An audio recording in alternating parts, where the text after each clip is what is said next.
Welcome to Walk in the Shadows, Series 1, Episode 2 of Noisy Spirits, the Poltergeist Phenomenon, with me, your host, Tim Woolworth.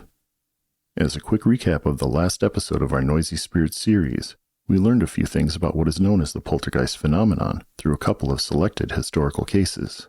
We were first introduced to the Bingen Demon case, the first poltergeist case on official record. This case came from the 9th century, and it confirmed some of the well-known symptoms of a poltergeist eruption that have been present for over a millennium, including banging on walls and rock throwing. As a fun side note, rock throwing is so common that it has its own term, Lithobolia, a word which has come to mean stone-throwing devil. In case you are interested, that term did not arise until the late 17th century, when Richard Chamberlain published about an event that took place on Great Island, New Hampshire, to the George Walton family. Chamberlain wrote that his work entitled Lithobolia, or the Stone-Throwing Devil, was an exact and true account, by way of journal, of the various actions of infernal spirits, or devils incarnate, witches, or both, and the great disturbance and amazement they gave to George Walton's family at a place called Great Island, in the province of New Hampshire in New England, chiefly in throwing about, by an invisible hand, stones, bricks, and brickbats of all sizes, with several other things, as hammers, mauls, iron crows, spits, and other utensils, as came into their hellish minds, and this for the space of a quarter of a year. If you are interested in learning more about this case, which involves some very important historical names that you are likely familiar with, it will be the first bonus episode we have online for our Patreon subscribers. In addition to the Bingen case, we learned about the investigation of an inn in Turin by the famous psychologist, criminologist, and psychical investigator, Cesare Lombroso. If you recall, Lombroso was a strict materialist and skeptic who did not believe in various phenomena until he personally experienced things he could not explain during psychical investigations.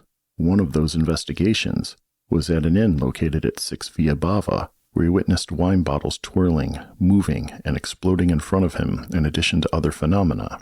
His investigation inadvertently revealed that a person may be the cause of poltergeist eruptions, and by removing that focal person, you may be able to remove the infestation. Lombroso thought that the manifestations were the result of a person's unrealized, pseudo-mediumistic abilities, as the term poltergeist wasn't in common use at that time.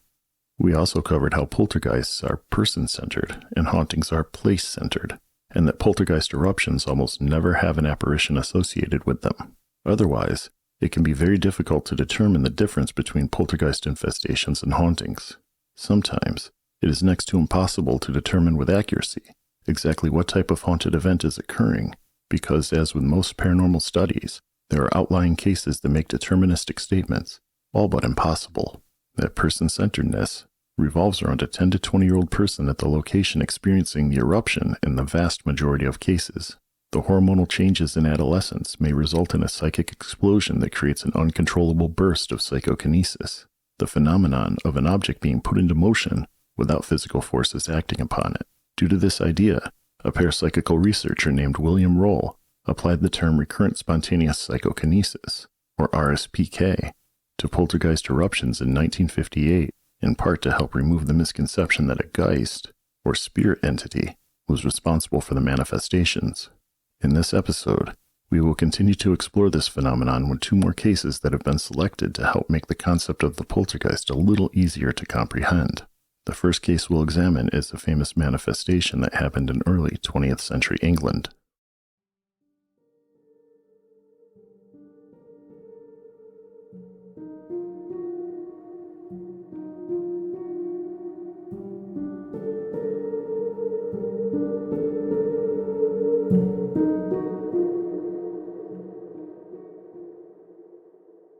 Mr. Frederick Robinson, 27 years old, lived in the London suburb of Battersea. The large house, typical of the artisan class at the time, had a small garden on the front lawn and a larger one in the back. He lived there with his elderly 86-year-old father and 3 sisters, all school teachers, and his 14-year-old nephew, Peter. It was a peaceful house for the most part, except for Peter, who was prone to the emotional outbursts typical of any teenager. Far behind the Robinson house was another large home owned by a doctor. The doctor's house served as an asylum for men who were suffering from shell shock after serving in World War I. The asylum was at enough of a distance that its residents did not interact with the Robinson family. In addition to the spacious backyard separating the two properties, there was a wall. On the 29th of a cold November in 1927, Frederick heard a skittering on the roof that was a new sound to his ears.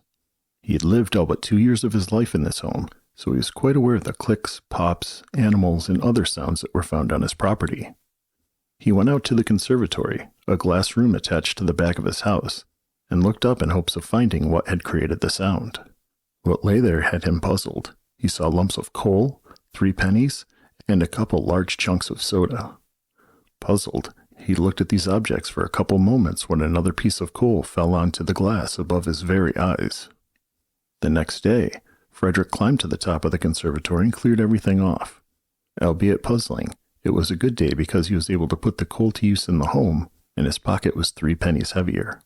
3 days later, he heard the same sound and ran outside to find the perpetrator. Frederick looked over the wall towards the asylum, and no one was around. There was some new coal sitting on top of the conservatory, though. The next day, it happened again.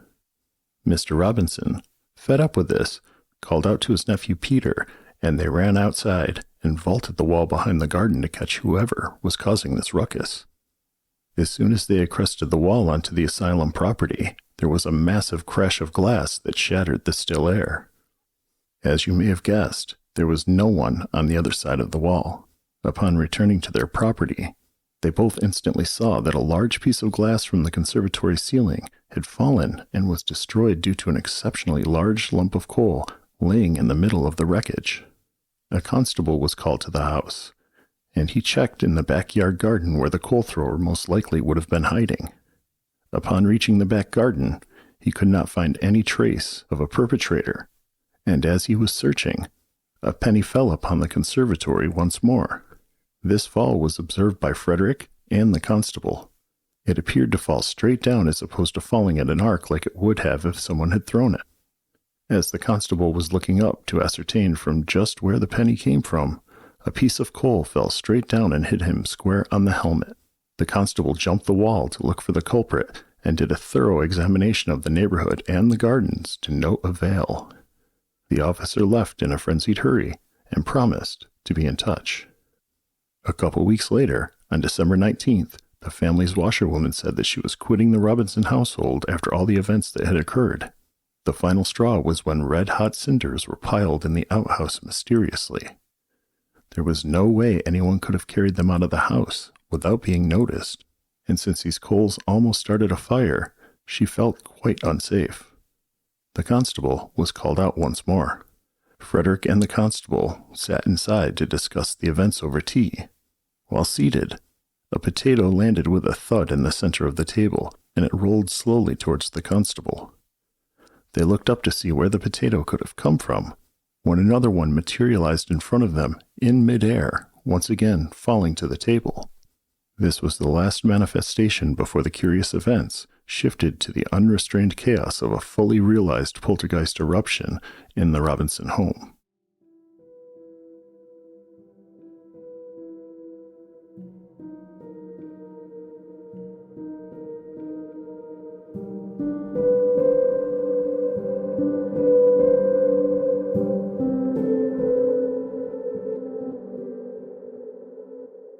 The banging started at 9 in the morning, and it seemed to come from all parts of the house at once. There was an exceptionally loud crash, and the Robinson family found that the window in the elderly Robinson's bedroom had been smashed. The octogenarian was terrified, so Frederick ran outside and called out to a man on the street to help him remove his father. As they carried him from his bedroom, just as they crossed the threshold, a very heavy chest of drawers in the bedroom was toppled over forcefully, where they moved through just seconds beforehand. On another occasion, one of Frederick's sisters had seen a hat stand in the hallway near the front door swaying and called out for help. Frederick was able to grab it, but an unseen entity ripped it out of his hands forcefully and smashed it against the stairs, breaking it. The hat stand was far from the only thing damaged beyond repair during this eruption. Furniture was left in hulking shambles. There was another chest of drawers that was splintered, as if smashed with an axe and then upended. Door panels were destroyed throughout the house. 2 entire doors were left in ruin. A wooden tea tray was ripped in half. And in an amazing display, ornaments and even dishware would move through the air on their own accord. Much to the fright of Mr. Robinson, threatening messages would appear on paper throughout the house, written by an unseen hand using pinpricks. With all the ruin occurring in the house, Frederick was removed by police to observe his mental state. The police had theorized that he was responsible for the wanton destruction and held him for examination at a hospital in Battersea. Despite the hypothesis of the constables, the activity carried on even without the presence of Frederick, which proved he was not the cause of the damage. The weekend that Frederick was away for observation bore witness to some fascinating events. The furniture in the house rebelled against their normal state. In a scene reminiscent of the buckets in Disney's Fantasia, the chairs had marched, on their own, in a single file down the hallway. When one of the sisters tried to lay out dinner, the chairs in the dining room piled themselves upon the table, not once, but 3 times that Saturday evening. The press seized upon the events once the rumor mill started, and a psychical researcher, psychics, mediums, and even private investigators impressed themselves upon the home, trying to find the cause of the disturbance. They all failed, and the events continued. The events were witnessed by several credible persons over an extended period of time, and newspaper headlines seized upon the activity for weeks. With Frederick being ruled out as the cause of the manifestation, observers turned their eyes towards the 14-year-old nephew Peter. It was thought that he was a prankster causing the mayhem. In fact, he was afraid to even sit upon a chair lest it move with him on it. The events rattled him so much that he was sent out to the country to recuperate. Then the events simply stopped. After the cessation, Frederick commented upon young Peter by saying, "These occurrences only took place when my young nephew was in the house. I was an actual witness of the happenings nearly 100 times, often when the lad was under observation, and at the other times, we were sure he was safely in his room upstairs." This puts the Battersea Mystery House manifestation in line with what we now know of poltergeist eruptions. An adolescent was in the home, and the events always took place while he was present. Besides being a fantastic story with credible witnesses, the Robinson household has become very well known in poltergeist lore. It even garnered the name of the Battersea Mystery House because it was known all throughout Great Britain due to the copious amounts of press coverage. I had mentioned earlier that there had been a psychical investigator who had been called to the scene to investigate. This researcher witnessed several things moving, including objects that would have had to have traveled around 2 90-degree turns, silently over his head to appear where they did. That researcher was also the man who coined the phrase ghost hunter. He also published about this case, and a few others, in his penultimate book entitled Poltergeists Over England in 1945. This book was the first mass-market publication that introduced the public to the term poltergeist, and it was penned by the famed author and sensational personality at this time in British history. And that man? None other than the famous skeptical ghost hunter himself, Harry Price. The next case we'll cover was another watershed moment in the study of the poltergeist phenomenon of which you should be aware, and this particular case in Baltimore is famous for a very specific reason.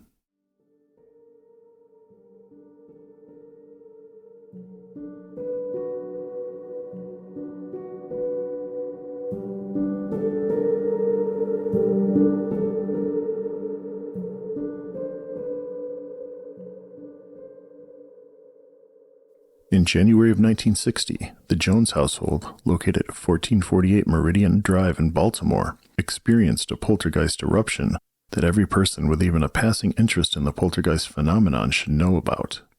It was first published upon in the press on January 14th of that year, and it immediately caught the attention of Dr. Nandor Fodor, a famed psychologist who practiced clinical psychology and was often called into cases to apply psychoanalysis to certain parapsychical investigations. Before his arrival, Dr. Fodor knew the Jones household had 3 generations living under the same roof, with the eldest being the grandfather Edgar, and the youngest was Ted, who was 17 at the time of the events in question. Ted's last name was Jones, like the rest of the family, but he refused to use that name and settled upon taking the last name of Poles. The family was experiencing a fairly typical poltergeist infestation, where the dominant form of the eruption was objects getting thrown across the room by an unseen force. In addition to object throwing, the family had witnessed objects falling forcefully from their shelves, soda bottles popping their lids and the bottles exploding, and other strange fare. I still have a problem wrapping my head around the idea that such strange phenomena can ever be considered standard by any means. Fodor was expected when he arrived on the 20th by train. In the interim, another researcher, Douglas Dean, had compiled the evidence and took witness testimony from everyone who had first-hand experience with the poltergeist activity present. At this point in the history of the poltergeist phenomenon, it was a well-established idea that the focus of an eruption was an adolescent. Due to this, Fodor knew he would primarily seek to identify any issues that Ted was having through psychoanalysis. Before Fodor arrived, he was well acquainted with some things about Ted, thanks to the preliminary work by Douglas Dean.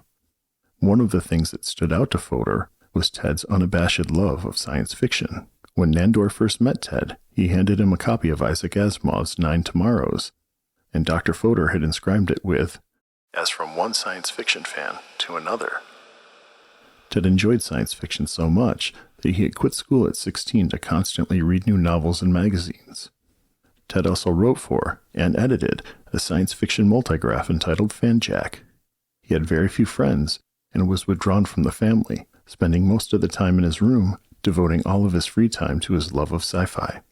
Being ever the psychologist, Dr. Fodor ascribed this withdrawal to Ted's need for escapism into books.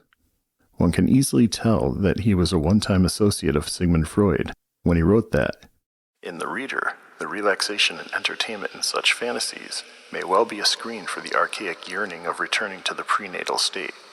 A distant planet, in the womb of space, is an excellent substitute for the fetal island, the child being in its own universe, where earthly postnatal ties had not yet existed.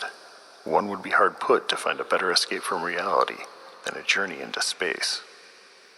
Antiquated psychology aside, during his time with the family, Dr. Fodor observed the activity in the house firsthand, and it was very active, to say the least.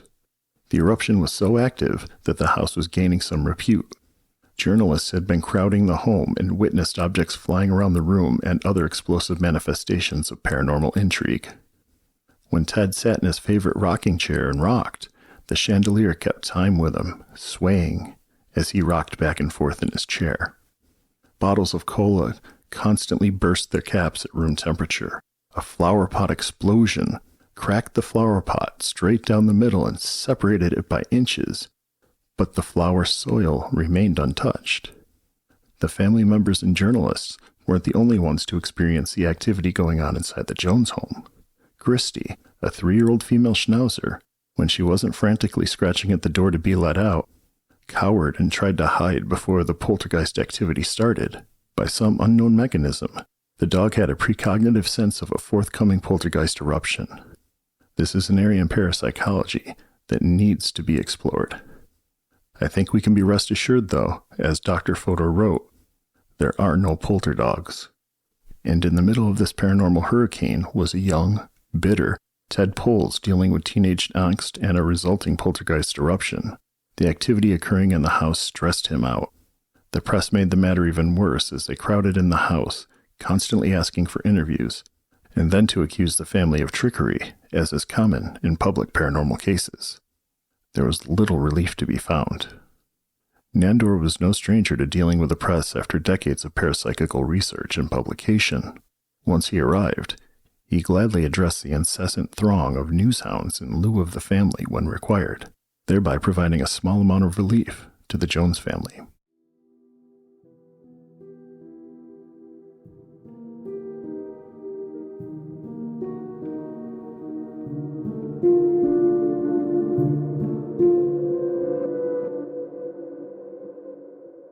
Dr. Fodor realized that to understand Ted better and help him gain much-needed confidence, he had to understand Ted's psyche. He wrote that the key to the mystery had to lie in the psyche of Ted Poles. He was above the pubertal age, but things had been happening in the house before, at Christmas time, for example. Twice in the preceding year, the decorative blue balls on the Christmas tree exploded with no known reason. Dr. Fodor, in seeking to ascertain the psychodynamic element responsible for the outbreak, realized the case wouldn't be easy to crack when, after psychoanalysis, it was revealed that Ted's sexual development was quite normal.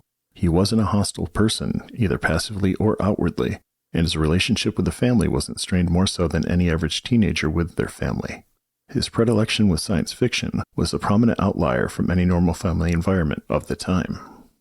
Dr. Fodor is famous for stating that the poltergeist is not a ghost, it is a bundle of projected repressions.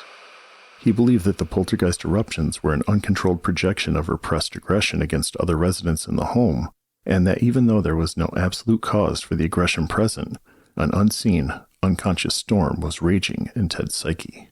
As a psychologist, he could not tell Ted this, for it would likely cause the teenager to withdraw even further into himself. More importantly, it could exacerbate the paranormal activity present, while simultaneously undermining the work Fodor had put in to build up Ted's confidence. Dr. Fodor was at a loss as to how to proceed further. Then the path forward became apparent. As Nandor learned more about Ted, he found that the teenager was exceptionally good at not only editing, but writing as well. He wrote that, "I did not know what to do until out of the blue, a key was presented by the reading of a page of his editorial writing found in the cellar near the multigraph machine. To my utter amazement, I found that this young boy had a great talent for writing. At 17, he was an accomplished journalist. His vocabulary left nothing behind, and his editorial handling of Fanjack showed a rare maturity. He was bursting with a rage for writing, and no one in his immediate surroundings understood or appreciated him. They considered his preoccupation nonsensical and drove against it with all their might. Was it, I queried, that the poltergeist activity arose from his creative rage?" Fodor postulated that Ted was using his fanzine as a creative outlet. The writing and editing were a way to transcend the hurt Ted's ego had felt all these years. He thought that if Ted could gain the necessary confidence required to gain a sufficient level of self-acceptance, then the poltergeist activity would subside. Due to Dr. Fodor's description, I looked up Ted's writing achievements out of curiosity, and up until the end of the 1970s, he was very prolific with dozens of reviews and some essays authored by him, all in the science fiction genre. Dr. Fodor struck on something here, since he had found in previous cases that traditional talk therapy would not work in poltergeist eruptions, and he knew that simply telling Ted he was very good at writing and editing would not be enough to alleviate the repressed angst. Nandor did what he thought would be best. He went public with his observation. Dr. Fodor stated on both television and radio programs that Ted had ample literary gifts. He also stated publicly that if Ted wrote about his poltergeist experience as a commissioned work, it would almost guarantee that the poltergeist activity would cease. Nandor knew that he was stretching the truth a little, but it was for the greater good. He had hoped that the public esteem and acclaim would let Ted undergo a metamorphosis into a person that no longer had to hide behind his writings, as he self-actualized. By having his talents recognized throughout Baltimore due to the publicity, Ted now had the respect of his family. He was no longer a high school dropout loner. He was a man with a bright future in literature. Soon after his public proclamations, Dr. Fodor had to leave. Ted was initially very angry about this, and the poltergeist activity peaked the day Dr. Fodor left Baltimore. Nandor attributed the rise in activity to Ted's working through things, and it being a part of the psychoanalytical process. Then immediately, the activity stopped entirely. Ted exuded confidence after this point due to the public praise he had received. More importantly to his case, Ted had been given a way to channel his repressions by means that were not destructive. To quote Dr. Fodor, "The case is important because I accidentally tumbled upon a novel cure of the poltergeist psychosis. It is as simple as the egg of Columbus. Find the frustrated creative gift, lift up the ego, give life and confidence, and the poltergeist will cease to be. After that, you can proceed with psychoanalysis, release the unconscious conflicts. Whether you do it or not, the creative self-expression will result in a miraculous transformation." The work done by Dr. Fodor appears to be stunning at the surface, and it helped to squarely put the poltergeist phenomenon well within the realm of parapsychology. There was no geist involved, just a repressed psyche and a recurring spontaneous psychokinesis. But we have to ask ourselves, since poltergeist eruptions are typically mercurial, is it possible that the manifestations had run its short course and fizzled out at the same time as Dr. Fodor's proclamations? We cannot know. After this short break, we will dig a little deeper into the particulars of poltergeist manifestations to help continue to expand your understanding of this phenomenon.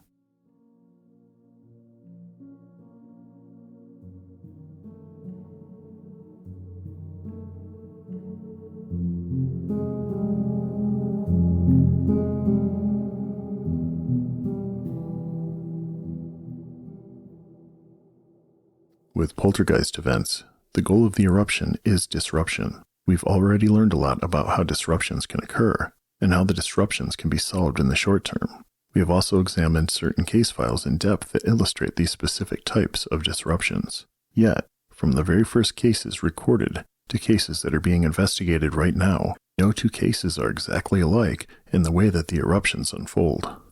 Unfortunately, it is rare that a parapsychologist gets wind of a case and arrives on time to investigate it while it is happening. It has been estimated that there are only a few dozen genuine poltergeist manifestations a year, and only a select few can be documented in time. The most basic manifestations are knocks, raps, booms, and thumps. The knocks can be soft or loud, like detonations, and they appear to come from within the walls themselves. When one tries to find the source of the sound, it is impossible as it fills the room like it comes from everywhere at once. Also very common is the movement of objects. When the objects move on their own, as is typical in poltergeist cases, they often move in an exaggerated trajectory.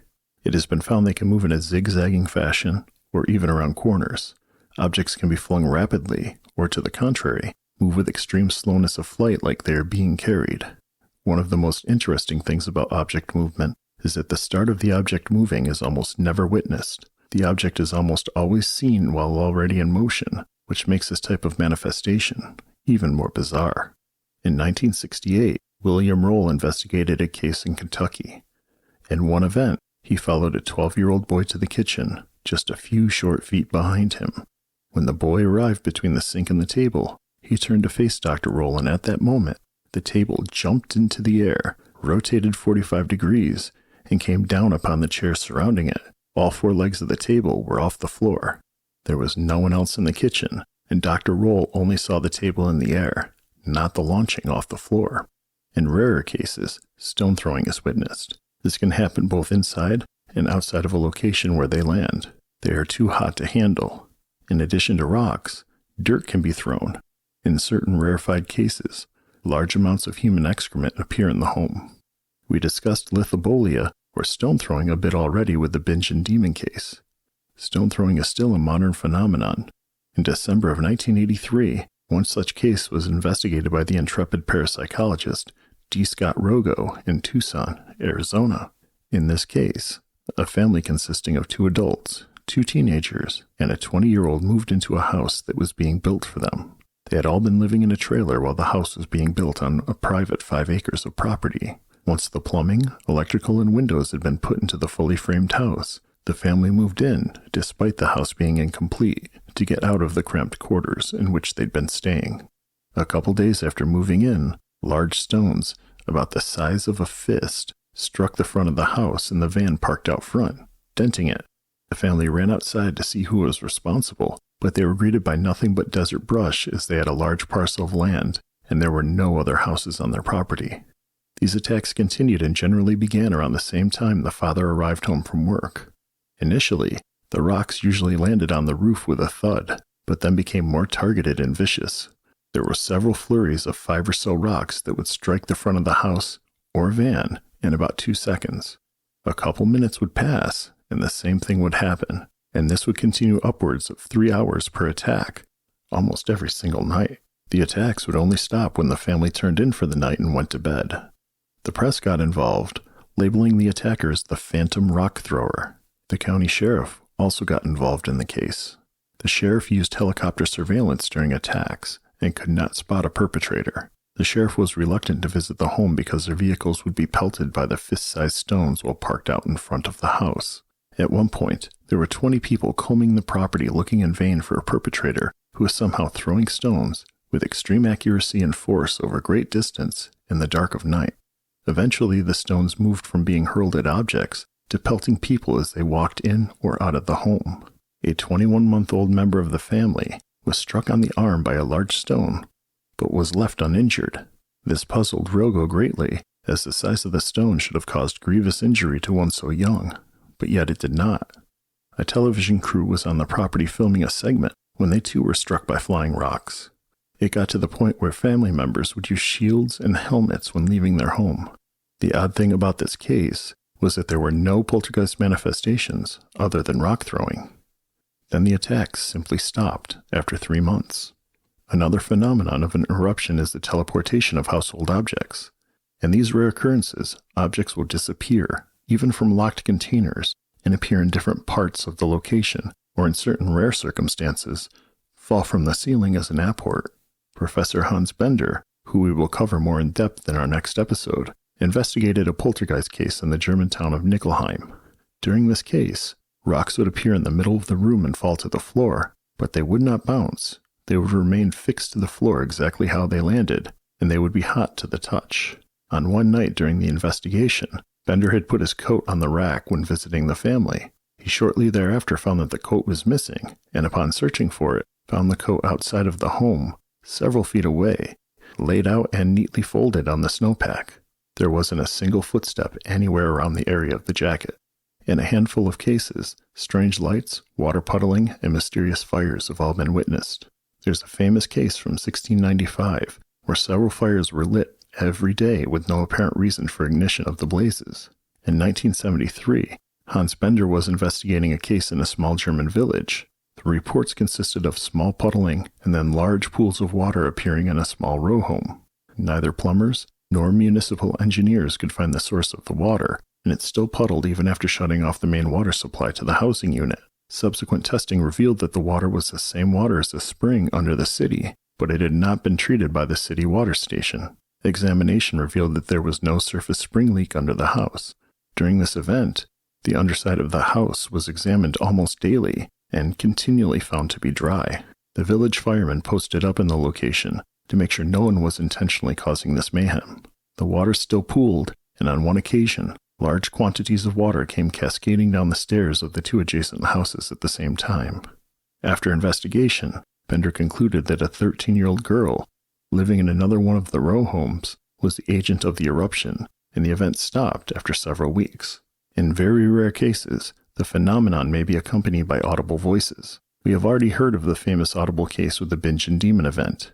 There's one more, and it might just be even weirder than the other cases you've heard about so far. I will cover this case in detail for our Patreon subscribers.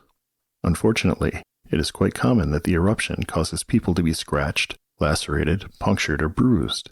There are cases on record where there will be a pain in a certain part of the body, and bite marks or punctures appear. Clothing can also be torn mysteriously while being worn. Luckily, this seems to be the extent of humans getting harmed during an event, as even those pelted by rocks are barely hurt, if at all. In short, poltergeist eruptions are quite serious.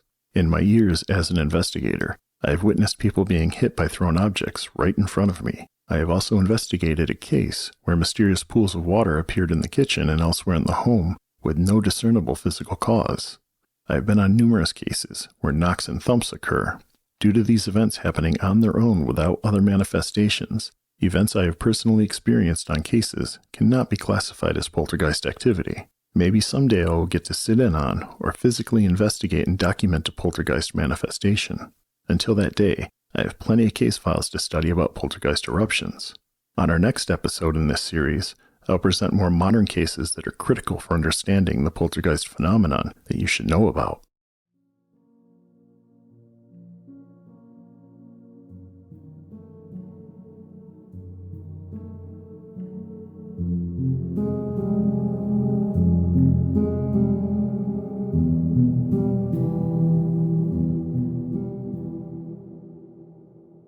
Thank you for your time spent walking in the shadows with me. I know your time is valuable, so I really appreciate you being here, in this moment. This episode was researched, written, and produced by me, Tim Woolworth. The audio wizardry is courtesy of our engineer and fellow explorer of the unknown, Joshua Shawn at 0G-ITC. Hopefully this episode made a little bit of our paranormal world more normal for you. As always, if you have any personal anecdotes, observations, or alternate explanations you would like to share on this or any other topic we've covered, or just maybe you would like to drop a note to say hi, you can always reach us via our email, contact@walkintheshadows.com. Once again, that's contact, spelled CONTACT, at walkintheshadows.com. If you think what Walk in the Shadows offers is a valuable service for sating your paranormal curiosity, hit subscribe and review this podcast. And please, tell a friend. It really does help. If you want to learn more about this podcast or myself, please visit our Walk in the Shadows website. The link is in the show notes. On our website, you can find all of our social media accounts, our mailing list, and our Patreon should you decide to support us. Your support not only gives you benefits like ad-free content, bonus episodes, access to our Discord server, exclusive free merchandise, Ask Me Anything sessions, and much more. It also helps us keep high-quality paranormal content delivered regularly to the podcast player of your choice. Until next episode, may you and yours be healthy, prosperous, and treated with kindness by everyone you meet both in the light and in the shadows.